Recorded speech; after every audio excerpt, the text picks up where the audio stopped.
Bonjour, bonsoir, bonne nuit, on s'en tamponne, on est sur internet, tout dépend de quand vous tomberez sur cette petite vidéo. Alors, seconde petite vidéo d'une série de 5 vidéos qui survolera les fameux 5C. La première vidéo était sur l'eau, et celle-ci sera sur le feu. Alors, le feu, hormis se réchauffer, réchauffer sa nourriture aussi, le feu a quelque chose de rassurant. Le feu éloigne aussi les animaux sauvages. Après l'eau, pour moi, c'est la seconde chose la plus importante. Alors passons au feu. Tout ce qui concerne votre module feu devra être conservé à l'abri de l'humidité au maximum, soit dans une petite boîte étanche, soit là j'ai une petite boîte, mais bon, elle n'est pas étanche, mais tout ce qui est à l'intérieur et qui craint est sous pochette plastique. Vous voyez, c'est une pochette de sac congélation. Ça coûte pas bien cher et c'est plutôt efficace. Alors, on va commencer. Déjà, dans votre module feu, la chose la plus importante, ce sera le briquet. Et un briquet bic. Parce qu'un briquet bic, c'est costaud, hein, vous pouvez marcher dessus, vous n'allez pas le casser. C'est tellement costaud que c'est démontable, réparable.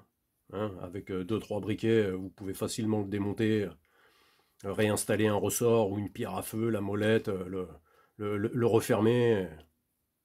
Bon, vous ne pouvez pas le recharger. Hein. Bon, après, je sais qu'il y a des gens qui arrivent à trouver des méthodes pour les recharger, mais voilà, le briquet bic. Si je devais avoir une seule chose, ce serait un briquet bic. Fiable, robuste, éprouvé. Il y en a sur toute la planète. Le briquet bic. Ensuite, le Zippo. Le Zippo, on voit pas trop de jeunes utiliser les Zippo. Hein, on dirait que c'est resté un truc d'ancien. Alors que le Zippo a ses particularités, le bic tient très mal au courant d'air. Le Zippo, un peu de vent, il n'y a pas de problème, hein, il reste allumé. Et en plus, vous pouvez ne pas tenir la molette et le poussoir pour le gaz. Le Zippo, vous l'allumez, vous pouvez le manipuler, aller allumer un feu en tendant du bout des doigts sans avoir à être comme ça, à se cramer le bout du doigt selon l'angle où on veut allumer le feu. Donc moi, j'ai un Zippo en plus de mon bic. Des fois, c'est beaucoup plus pratique d'utiliser le Zippo que d'utiliser le bic. Le Zippo est rechargeable, hein, pareil, démontable, vous pouvez changer les mèches, toutes les pièces détachées se vendent. Donc le Zippo, le bic. Bon, bien entendu, hein, si par hasard on a un problème avec le briquet, le sacro-saint Firesteel, avec son petit grattoir. Bon, après, des fois, ça a aussi son utilité. Hein, quand vous utilisez de l'alcool pour amorcer ou ces choses-là, c'est mieux de ne pas approcher les doigts. Hein, parce que des fois, ça s'enflamme avec une petite boule de feu et on se fait cramer les poils de la main. C'est pas trop un problème, mais bon, ça pourrait être un peu plus dangereux. Et le Firesteel, vous balancez l'étincelle d'un peu plus loin et ça craint beaucoup moins. Donc, pour les différents modèles d'allumage, voilà, moi j'en ai 3. Après, il en existe d'autres, hein, et les briquets électroniques, les briquets à plasma, qu'est-ce que j'ai vu encore? J'ai même vu des briquets solaires, bon, après, ce genre de truc, briquets solaires, c'est plutôt du folklore, hein, c'est pour amuser la galerie, on va dire. Ça, c'est pas cher. Voilà, c'est vraiment pas cher. Hein. Firesteel, il y a un peu tous les prix. Et un Zippo, ça va dépendre de quel numéro vous prenez. Si les estampillés ceci, cela. Ça, c'est un Zippo d'une marque publicitaire que j'ai récupéré gratuitement. Donc, il m'a pas coûté bien cher. Je sais que ça coûte pas bien cher, un Zippo simple uni. Je pourrais pas vous donner d'ordre de prix. Mais je pense que le Zippo a son utilité. Le Zippo a son utilité. Ensuite, bon, bah, on va dire que si les conditions sont favorables, pas trop de vent, qu'il pleut pas, que vous avez réussi à récupérer de quoi allumer votre feu facilement. Petit bois, papier journal, ceci, cela, le briquet suffit. Le briquet suffit. Après, j'ai vu plein de vidéos avec des gens qui essayent de vendre des méthodes pour allumer des feux sous des pluies battantes ou en pleine tempête. Sous une pluie battante, à moins d'utiliser des moyens pyrotechniques ou des hydrocarbures lourds à haut rendement, genre l'essence de voiture, ce genre de choses.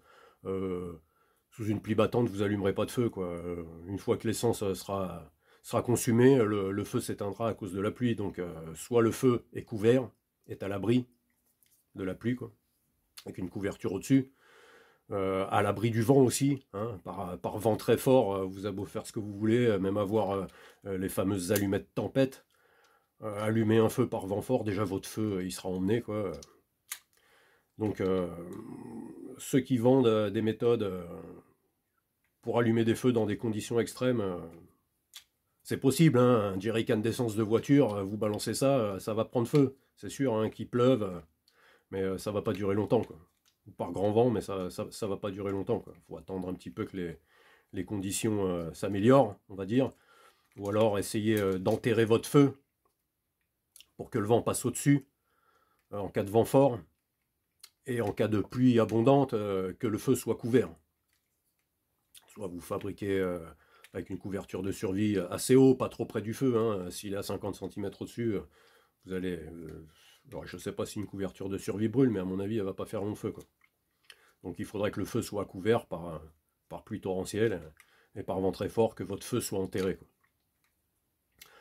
Ensuite, si on ne trouve pas ce qu'il faut, papier journal, petit bois sec, tout ce genre de choses qui permet d'allumer un feu facilement, il faut prévoir de quoi le remplacer.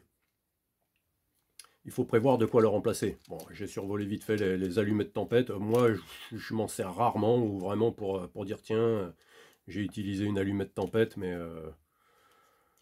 parce que comme je vous dis, hein, si c'est la tempête, allumer du feu, ça risque d'être compliqué, quoi.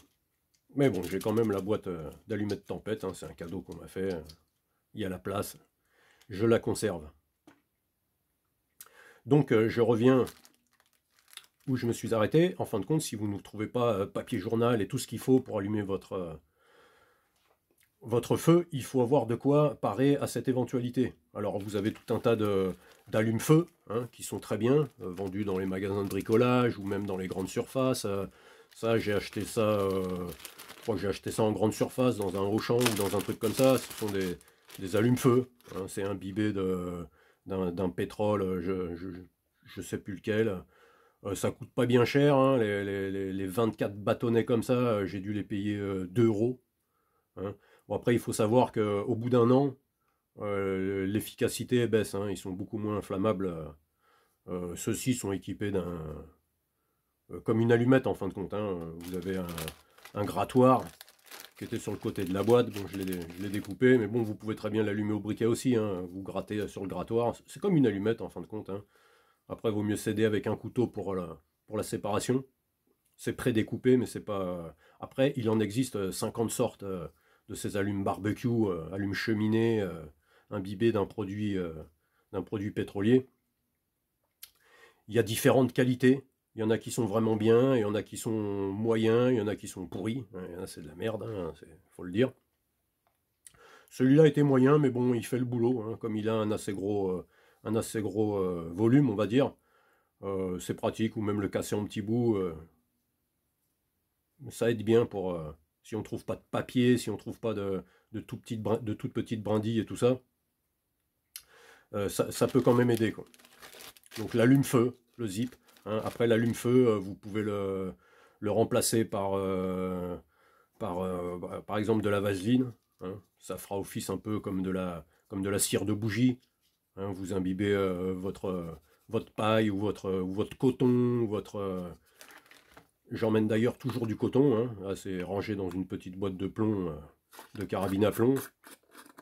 Alors entre les disques démaquillants et les tampons pour les filles, l'avantage, bon, c'est qu'il est déjà emballé dans quelque chose d'hermétique et qui va résister à l'eau. Et une fois décomprimé, parce que c'est très comprimé, ça vous fait vraiment une bonne quantité de coton, quoi.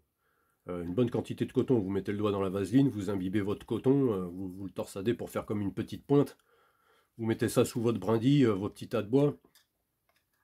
Et ça va vous aider à l'allumage. Et même si le bois est humide, le temps que tout brûle, ça va commencer à faire sécher en fin de compte votre petit bois pour un allumage plus facile, on va dire.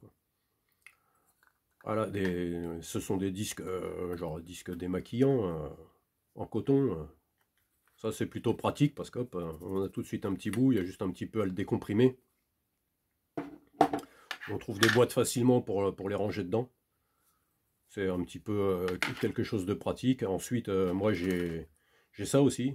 Bon là c'est une bouteille de nettoyant pour lunettes, mais en fin de compte, comme ça résiste aux produits inflammables, moi j'ai mis de l'alcool à brûler à l'intérieur. C'est un petit spray, hein, un petit coup sur le coton, sous le foyer. Ça aide aussi au démarrage. Hein. L'alcool à brûler, c'est un moyen, on va dire, pratique, efficace et bon marché. Et l'alcool à brûler peut être utilisé aussi dans les petits réchauds à alcool, pour faire directement poser votre popote dessus, faire bouillir votre eau. L'alcool à brûler, je pense que ça a sa place, dans le kit feu, ça a sa place dans le sac. C'est très utile, hein, plutôt que d'allumer un feu des fois pour faire bouillir de l'eau ou quoi que ce soit. Vous prenez ces petits réchauds là, hein, je vais en avoir un dans le secteur. Ces petits réchauds fabriqués avec 2 canettes, c'est tout simple à faire, c'est tout con. Ça marche super bien avec de l'alcool à brûler.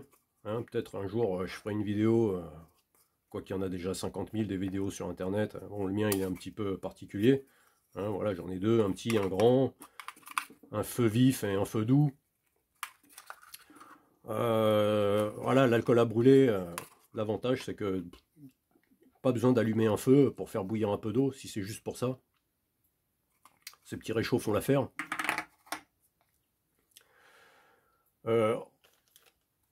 Ensuite, autre que l'alcool à brûler, vous le trouvez aussi en pâte. Hein, c'est vendu comme pâte à combustible pour les réchauds, pour faire les fondues savoyardes, bourguignonnes, la belle vie quoi. C'est bien aussi, il faut lui trouver une petite boîte pareil qui se visse bien, où ça puisse pas, où il n'y ait pas les émanations d'odeur et tout ça, et puis que ça risque pas de couler, parce que je pense que en plein été, par temps chaud, ça doit devenir plutôt liquide. L'avantage de la pâte, c'est qu'avec la pointe du couteau, vous pouvez en prendre un petit peu et vraiment la disposer où vous voulez. Contrairement au spray, où en fin de compte, ça se diffuse sur une large surface, le spray. La pâte, elle, vous la mettez vraiment où vous voulez, quoi. Bon, ça marche aussi dans les petits réchauds alcool. Hein. C'est pas mal aussi la pâte. Après, il faut trouver la boîte adéquate pour la stocker dans le sac sans risque de l'écraser et que ça éclate dans le fond du sac. Parce que ça, si ça éclate dans le fond du sac, c'est un peu la catastrophe, quoi. Ensuite, moi j'ai ça, mais bon, c'est en plus, hein, c'est pas c'est pas impératif. En fin de compte, ce sont des granules à poêle à bois, des pellets, des pellets. Je crois qu'ils appellent ça comme ça, des pellets. En fin de compte, c'est du bois comprimé, des particules de bois comprimées. C'est tellement comprimé que ça flotte pas sur l'eau. Vous mettez ça dans l'eau, ça coule. Et en fin de compte, si j'ai pas de petits bois secs, c'est humide tout autour de moi, au lieu de m'embêter à tailler la surface des bouts de bois pour récupérer le cœur qui lui est sec, j'ai ce petit truc. Hein. Après, c'est du luxe hein, dans le kit. En fin de compte, c'est du luxe. Pas vraiment du luxe, parce que ça, j'ai payé ça 4,90 € les 15 kilos. Un gros sac, j'ai acheté un sac, ça m'a coûté même pas 5 €, j'en ai à vie quoi. Après, j'ai essayé de les faire tremper dans l'alcool à brûler ou même dans l'essence de térébenthine.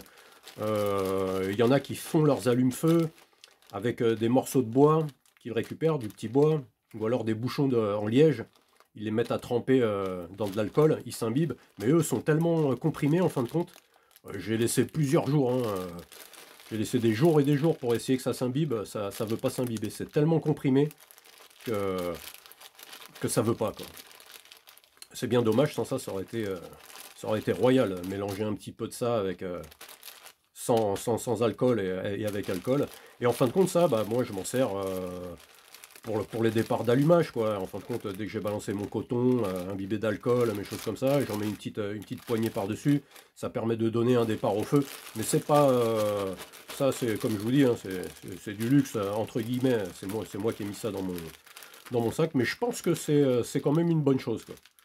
Au prix où ça coûte... et quand on n'a pas la possibilité de trouver du petit bois, et le truc c'est comme c'est comprimé, ça brûle beaucoup plus longtemps qu'une brindille de bois du même diamètre.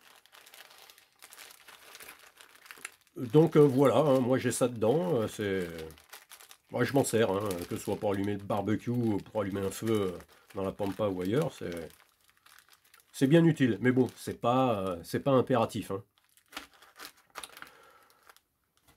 La bougie chauffe-plat, hein, mine de rien, la bougie chauffe-plat, quand le bois est un peu humide, vous faites une petite cabane avec vos petites bûchettes, vos brindilles et tout, vous calez la bougie chauffe-plat à l'intérieur, vous l'allumez, la chaleur émise par la bougie chauffe-plat va enlever l'humidité du bois et vous aider à faire un meilleur démarrage de votre feu, quoi.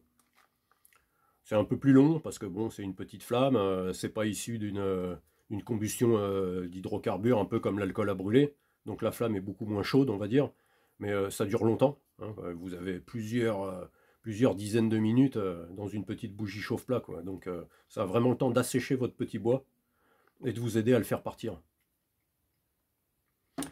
Après, pour les différents allumes-feu, hein, il y en a toutes sortes, hein. Vous avez le bois gras, ou alors vous pouvez aller, si vous avez une forêt pas loin de chez vous et qu'il y a des parcelles de pins, vous pouvez aller récupérer les billes de cire sur les arbres ou sur les branches. C'est aussi très efficace, les billes de cire et tout ça. Ça marche très très bien. Après, n'importe quelle bougie aussi vous pouvez récupérer, du moment que vous avez de la cire. Vous pouvez même fabriquer vos allumes-feu en trouvant des petits bouts de bois. Vous faites fondre de la cire dans une casserole, vous trempez le bout et vous les préparez dans une petite pochette, hein. Il y a tout un tas de vidéos de gens qui fabriquent eux-mêmes leurs allumes-feu. Donc c'est tout à fait envisageable de les fabriquer soi-même, hein. Souvent même ça coûte beaucoup moins cher que d'aller les acheter. Parce que même si ça coûte rien ce genre de choses, hein, à 2 € les 24, ça coûtera toujours moins cher d'acheter une boîte de bougies et puis d'aller ramasser quelques bouts de bois dehors. Et puis de se les faire, ces allumes-feu, quoi. Mais disons que si les conditions ne sont pas favorables, ou si vous ne trouvez pas ce qu'il faut, vous ne trouvez pas de petits bois, d'amadou comme on dit, c'est bien d'avoir ce qu'il faut pour parer, quoi. Le coton, l'alcool à brûler. Pour moi, le coton et l'alcool à brûler, ça me suffit, hein. Généralement ça me suffit, je mets quelques pelettes par-dessus, le petit bois que je trouve, et ça part nickel, quoi. Après, la vaseline en fin de compte, ça fait office de cire, comme de la cire à bougie. Bon, après, l'avantage de la vaseline, c'est que ça sert pour plein d'autres choses, hein. C'est bien aussi de l'avoir dans son sac, hein, pas que dans le petit kit feu, hein. Les blessures, vous les couvrez de vaseline, ça évite les infections avec l'humidité. Par temps très froid, venteux, vous pouvez vous embarbouiller le visage. Ça aide à ne pas avoir le visage asséché par le vent, ou les lèvres gercées, ou même les mains. Donc la vaseline, très polyvalent, quoi. C'est quelque chose qu'il faut avoir, la vaseline. Donc après, comme je vous dis, au niveau des allumes-feu, vous avez tout un choix, vous avez vraiment le choix, quoi. Ça, c'est après à vous, c'est ce que vous préférez en fin de compte. Il y en a qui préfèrent l'alcool à brûler, il y en a qui aiment bien les petits cotons, il y en a qui préfèrent le bois gras, il y en a qui préfèrent aller chercher la sève de pin. Chacun a sa méthode, quoi. Chacun, c'est un petit peu en fonction de ses envies. Par contre, au niveau impératif, il y a vraiment quelque chose qui est impératif, c'est le briquet-bic, hein. Le briquet-bic, voilà. Après, il y a tout un tas d'autres manières d'allumer du feu, mais on va dire que celui-là, c'est l'idéal, quoi, hein. C'est vraiment l'idéal, quoi, hein. Et puis on a le feu direct, voilà. Il faut se faire un peu caguer à gratter. Bon, après, il faut l'avoir quand même. Parce que si lui tombe en vrac, lui, il tombera jamais en vrac, hein. À moins que vous l'ayez cassé, même avec un petit bout, vous arriverez toujours à faire à faire de l'étincelle. Donc voilà pour la partie feu. Hein. C'était un peu plus bref que pour la partie eau, mais la partie eau est quand même un peu plus complexe et un peu plus importante, on va dire. Hein. L'eau, on va dire que c'est le plus important, et pour moi, le feu vient derrière. La troisième chose la plus importante, pour moi, ce sera les couvrants. Une fois qu'on est à l'abri au niveau de l'eau et qu'on a de quoi faire du feu, le plus important, c'est de se couvrir. Ensuite, nous passerons au cordage, et en dernier, les lames. Même si les lames ont leur importance, ce sera la dernière vidéo. Donc voilà, pour cette petite vidéo sur le feu. Rien ne sert d'avoir un kit feu gros comme ça. Hein. Essayez de trouver des choses efficaces et pas trop volumineuses. Hein. Moi, il aurait pu être un peu plus petit, c'est parce que je me permets d'emmener ça. En même temps, il est pas bien grand, il fait même pas 20 cm. Allez, 20 cm sur une douzaine, même pas. Ça prend pas vraiment de place. Ça, j'aurais pu m'en passer. Mais moi j'aime bien. C'est peut-être avec l'âge, on aime bien avoir du confort. Mais j'aime bien ce coup d'épelette. En fin de compte, j'avais essayé comme ça. J'étais allé chez un pote qui avait un poêle à granules. Et puis j'ai dit, tiens, je peux t'en piquer une poignée. J'ai mis ça dans la poche. Et puis j'ai fait des petits tests avec, quoi. Et finalement, c'est chouette, quoi. C'est chouette et puis c'est pas cher. Bon, c'est vraiment pour le confort, quoi.